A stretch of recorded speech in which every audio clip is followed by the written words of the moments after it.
Good morning, Team Alabama. We are going to read A Dance of Hope and Healing.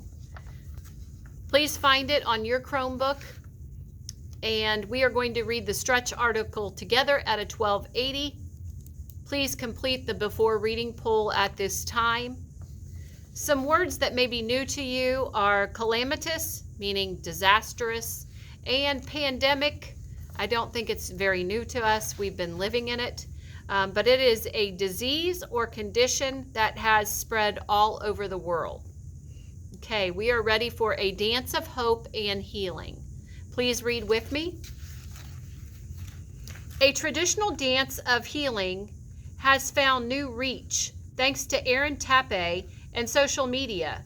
Feeling the world could use some positivity in light of the COVID-19 pandemic, Tappe, a 24-year-old dancer from the Dene Nation, also known as the Navajo, recorded a TikTok video in which she demonstrates the jingle dress dance. Hands on her hips and face and upper body still, she dances forward in steady steps, the metal cones on her dress jingling with a sound like steady rain. Soon the number of views and followers and likes ticked up and up and up and up. The enthusiastic response from around the world raised interest in a project Aaron Tappe's father, photographer Eugene Tappe, was developing called Art Heals. The Jingle Dress Project, now through the scope of social media, the Tappes are collaborating to introduce this century-old dance of healing to a global audience. The jingle dress brings true healing, Aaron Tappe shared on the group's website. The sound of the jingles take my troubles away. The sound of the drum ignites a strength in me. And in a time of uncertainty, I think the world needs healing and hope. But the Jingle Dress Project is not only helping people of all backgrounds cope with hardships brought by the COVID-19 pandemic, it also is educating viewers far and wide about Native American cultures and contemporary issues.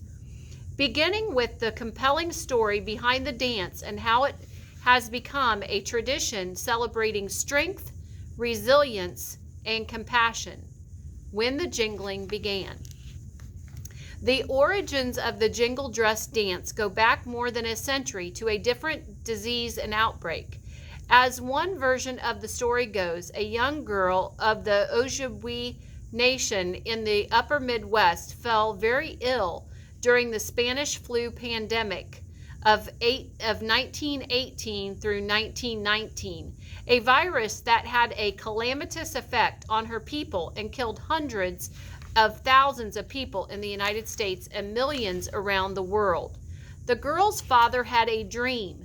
The story continues, in which we witnessed a unique dance by women wearing an unusual style dress that featured hundreds of dangling metal cones called, and I'm not even sure what this is, zabigwigun in the Ojibwe language. Sewn in rows, the cones jingled as the dancers moved in measured steps. One version of the narrative says that dresses were then made for 4 women who performed the dance in the sick girl's presence. Listening to the jingles, the girl felt stronger, and after fully recovering, she formed a jingle dress dance society that promoted the dance, helping it spread to other Native groups across the region. Over the years, the jingle dress dance was passed from one generation of women to the next, even though the U.S. government had prescribed many traditional dance practices of Native Americans. When these restrictions were eased in the 1970s and 80s, powwows soon emerged as popular events across the country, and the jingle dress dance gained popularity among dancers of many tribal affiliations. A dance for our time. As part of the Jingle Dress Project, Aaron Tappe teamed up with her sister Dion and another pair of sisters, Joannie and Suni Begay, all of the Dene Nation and all students at Brigham Young University, wearing full regalia, they have been photographed and filmed in grassland and forest settings performing the dance. Today, these striking photographs and videos are online, and the ensemble is developing a global following. Our goal is to unite and give hope to the world through art, dance, and culture to help us heal together, Eugene Tappe said. We will travel the land and capture a series of powerful images to document spiritual places where our ancestors once walked.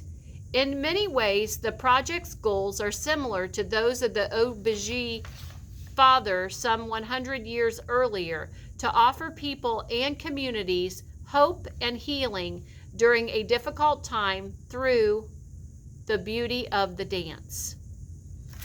Okay, guys, go ahead and read your article at your Lexile level and answer your questions for a dance of hope and healing. A dance of hope and healing. Have a great rest of your day, Team Alabama.